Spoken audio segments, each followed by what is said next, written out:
So we're perfectly catching up with Yvonne MacKay here, who runs one of our other customer systems programs, if you will, and I'm just going to let her give her pitch now. So we run the SQL Playback program. So the idea of the SQL Playback program is customers can give us their SQL Server databases and a profile or trace of their workload, either production or test systems. We bring it into our lab, process it, and run it on the latest service packs and the latest builds of whatever we're developing. Check for performance regressions, check for functional issues, and hopefully by the time the customer gets hold of the build, they see no issues with it.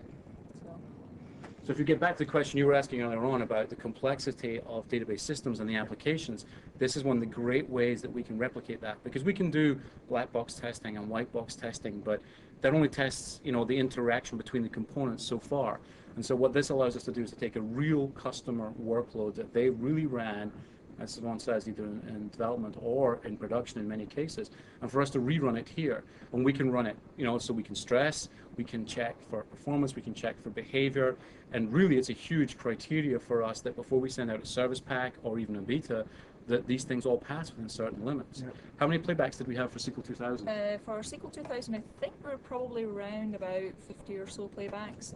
Now currently our pools are... What's a playback? So the playback is the database and the SQL Server, the profile and trace file. So those together we call a playback. So now we have about 250 total in our program, ranging in size from a few meg right up to 200, 300 gigs worth of data, to try and give us a good range of playback sizes. Now we're going to go visit Yvonne's lab. Okay. There's a recurring theme here. SQL Server's lab-heavy organization. Yeah, I noticed. It's more hardware in this building than in most others.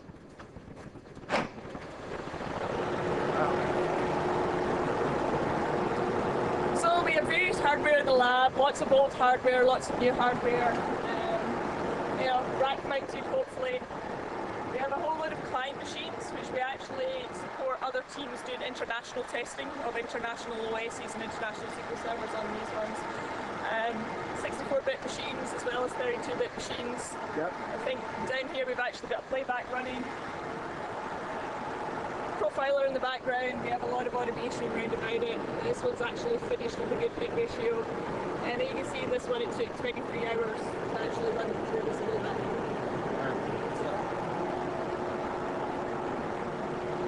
But you see 250 playbacks takes a lot of machines. Yeah. So that one test was running on all these machines? No, one test only runs on one machine that we span out. We need a lot of storage as well, so this is actually just pure storage for us. I think we've got a couple of terabytes worth of storage here for running the tests. We've got other, I think nearly 6 terabytes worth of storage just to hold the playback data. We actually share the lab with the integration team, so this is some of the integration hardware that we let them use our lab for. It's impressive. One of the things we're doing with SQL Server 2005 is extending the playback program to some of our other servers. So historically in SQL 7 and 2000 it was just SQL Server that we did this with, but we're adding support for analysis services in this release, so we'll be able to rerun their loads, and then we'll continue to add the other server products that we have in the SQL Server building as part of the product suite to this kind of approach, because it's proved to be so successful for us to validate things. Although the developers hate getting the bugs because they're notoriously difficult to fix, just like the real world. You know, if the machine's been running for 23 hours like this one, and you just hit a performance problem at the end, or you hit an assert or something at the end, you have 23 hours worth of state on an end prop machine with X amount of memory to go and try and work out what happened, and that's why the program's very, very effective. What's the most interesting test you've seen, or failure, or? We actually do a lot of testing of other components as well, so we'll take the database tuning advisor, or we'll do some SMO testing. That can produce some interesting test cases that we expect the other core teams to pop that they haven't popped, or even just some install issues. The way that customers are using stuff it installs, we'll install it with their default collation and what they're using, and we sometimes see some interesting cases with that, especially with international playbacks in terms of that. Cool. All right, thanks Thank you very much. Do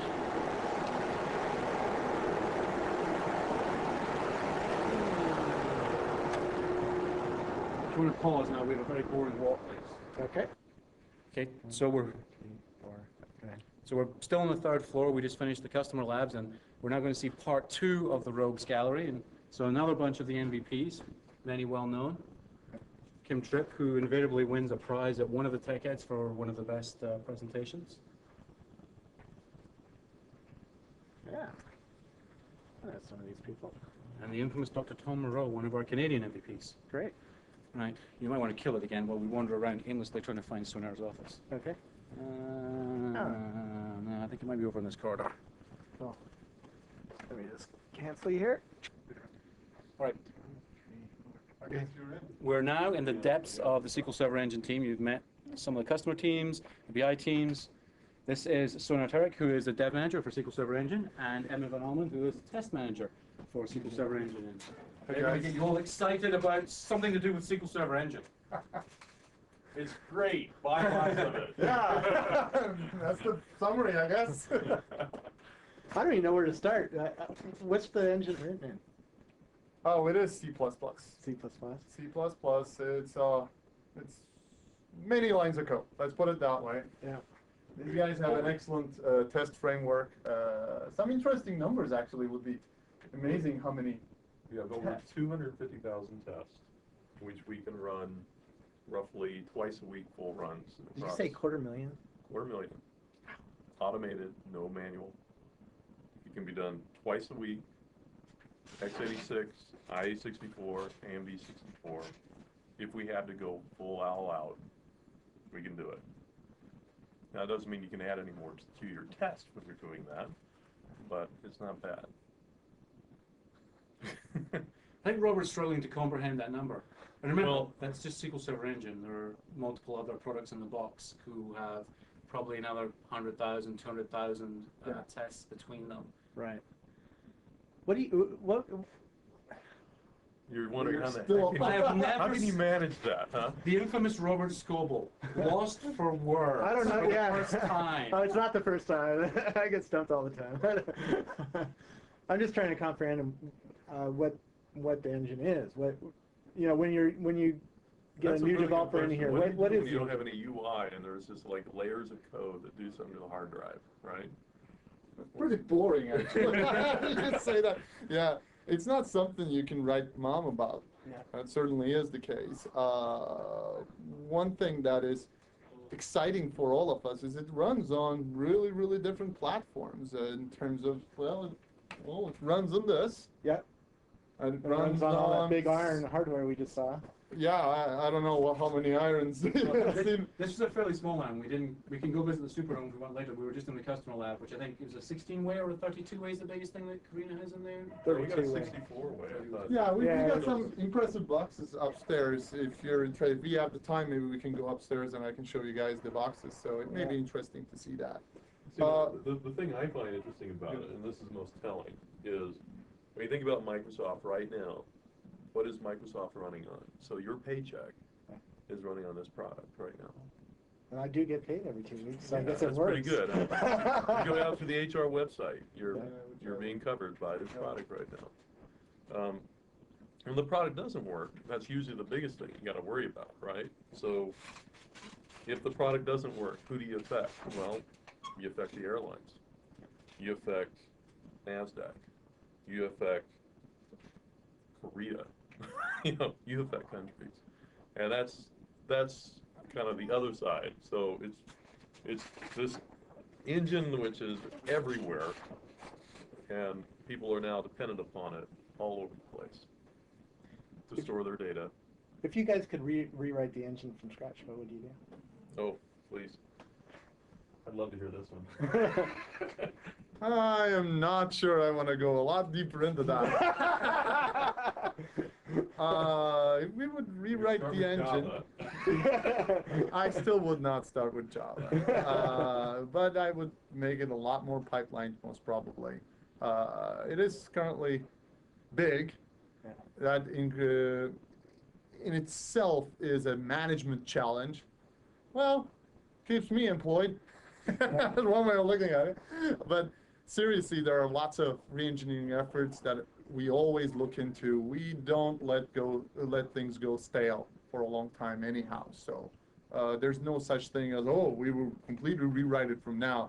We write and rewrite portions of it all the time anyhow. That's how we keep it young and fresh. How do you know which parts to rewrite? It becomes pretty obvious, believe me. When these guys start to pop a bug, like for every 3 tests they write, if they can pop a bug in one area, it's like, means that that part is getting old. We of course make sure that it becomes robust before we ship it, but we know that for the next one, we probably should not keep that guy and look deeply into it to see how we can make it a lot more robust, a lot simpler, so that it is a lot smaller engineering problem. I would imagine you're doing a lot of performance measurements, right?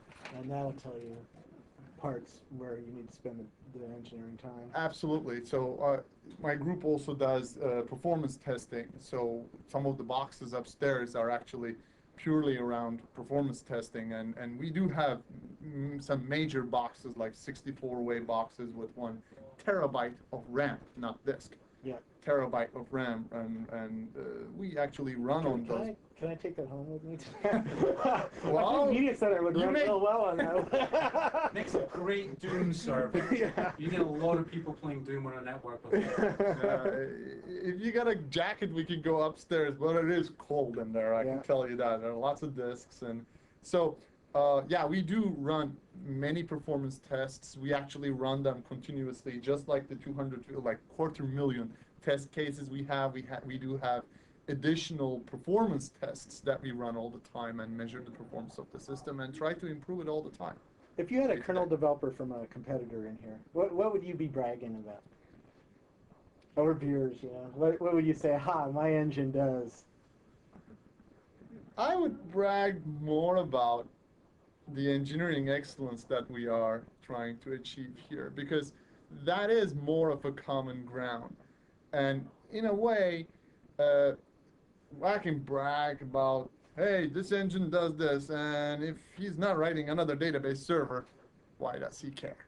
But in software engineering, for managing teams of this size, we all do have very similar problems. How do you control people writing stuff without the management knowing it? How do you make sure that the features really get finished with all the pieces being complete?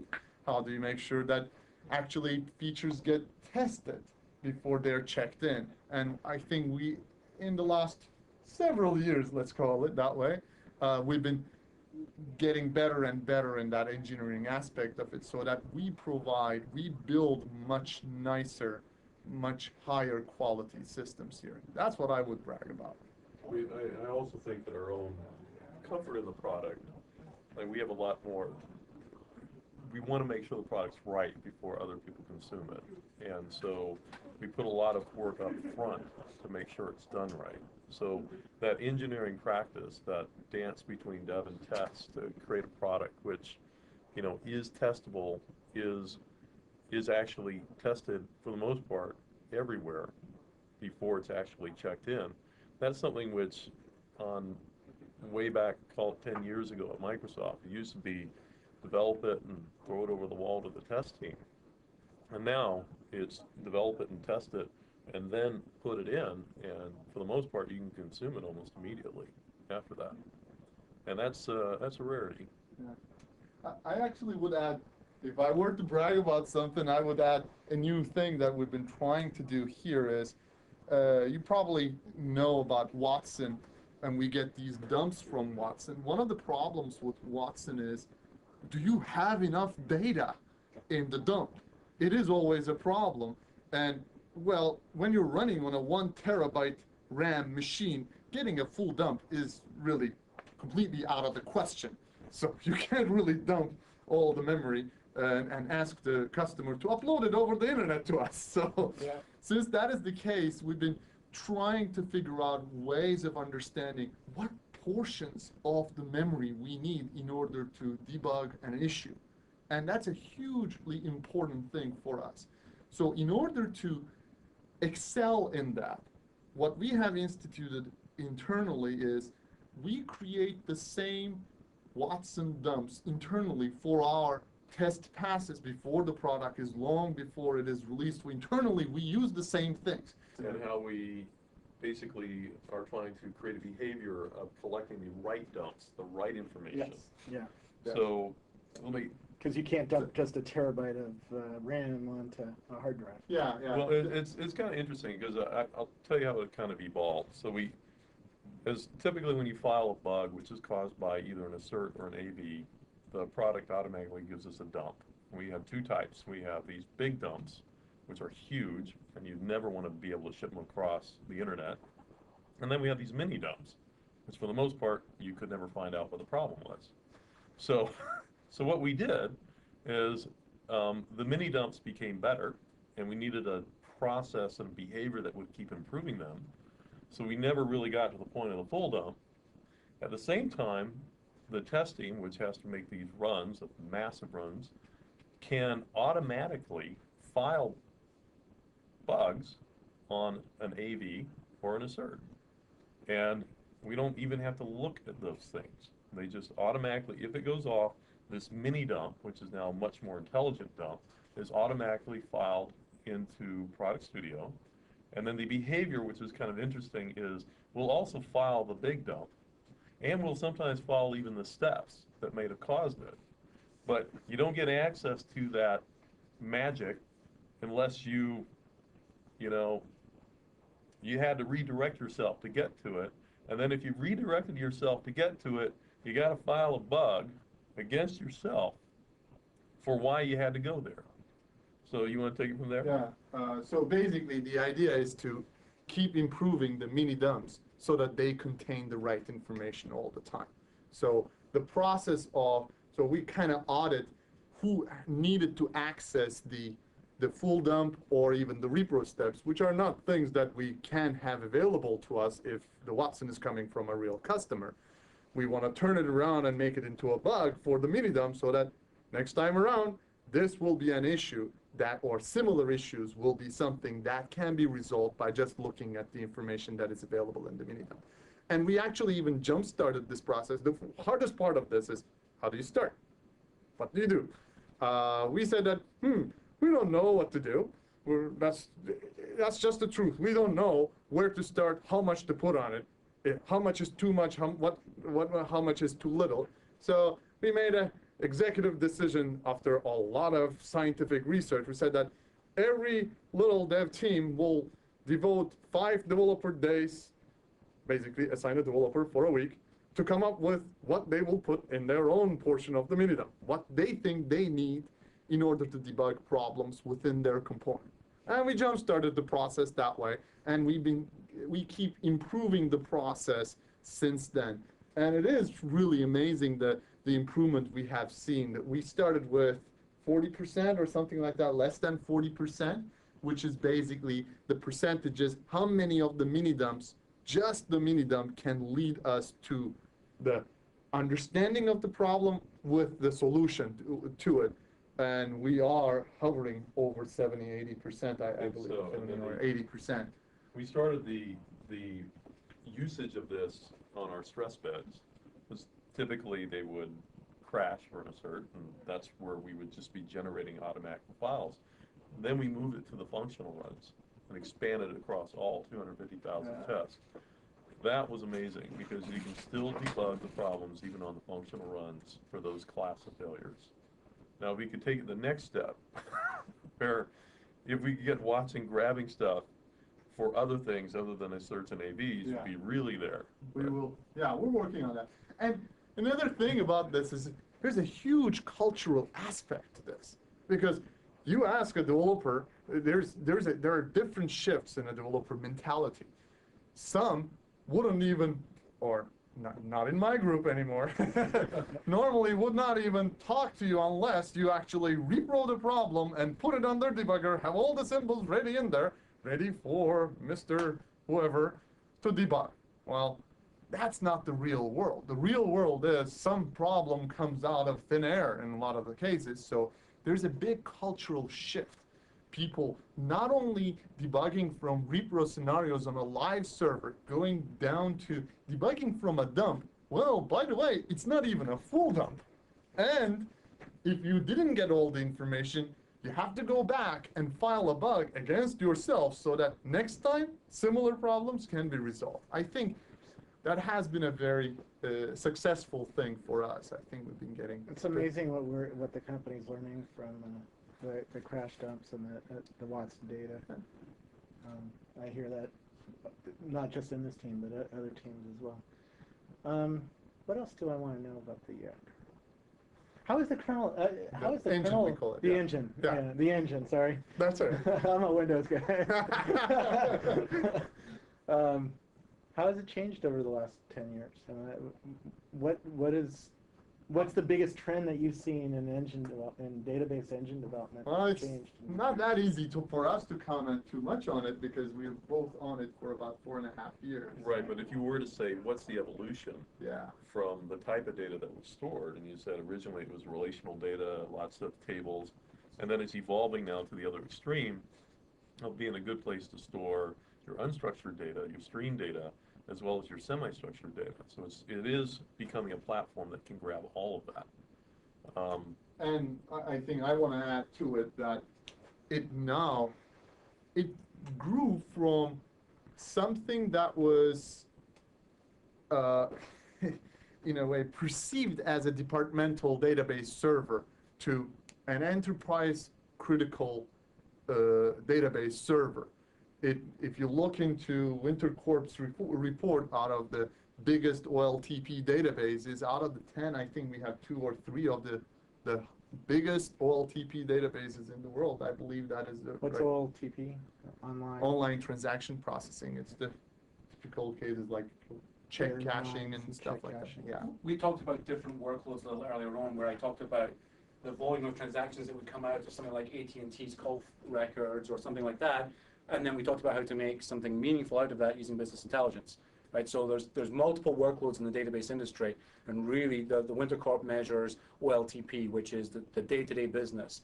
The BI or the DSS workloads are then, how do I really get insight into my organization? How do I make business decisions faster, better, more effectively based on that data? Because as we said earlier, if you have these terabytes of data we're talking about, you've got to crank with it. You've got to do something with it to be able to report, analyze, and do things like that. And that's what Mike Blazek was talking about earlier on, about how to leverage that data once it's in the system. So the way to think about it is, these guys make sure the data scales, secure, you get paid on time, your HR web is up, and all sorts of things like that. The guys we talked to earlier allow you to do nice business decisions based on that data. Yeah. Don't you think the engine's also expanding? Like, when you always think of it as a core, and we start saying, previously if you wanted to expand what the engine does for you, you really had to write more C code and stick it right into the engine. Now we are partnering with the CLR team, which basically allows us to add or script and extend what the server is. That's actually really huge. As far as seeing what applications are actually built with it at this point, we actually really haven't seen that many, but hopefully we will very soon. Yeah. Well, you haven't released yet, have you? No.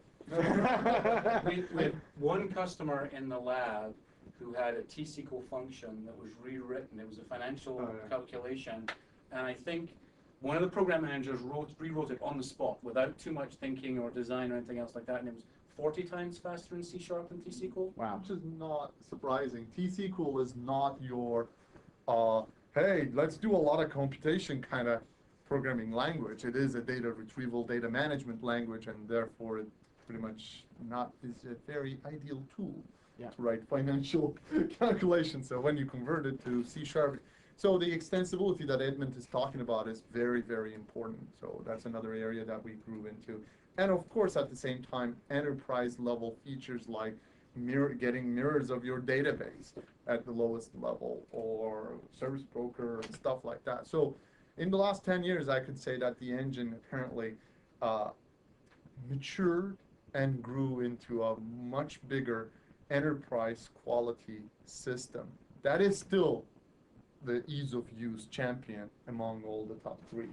So, which is, I believe, is something really cool, and we should all be proud of.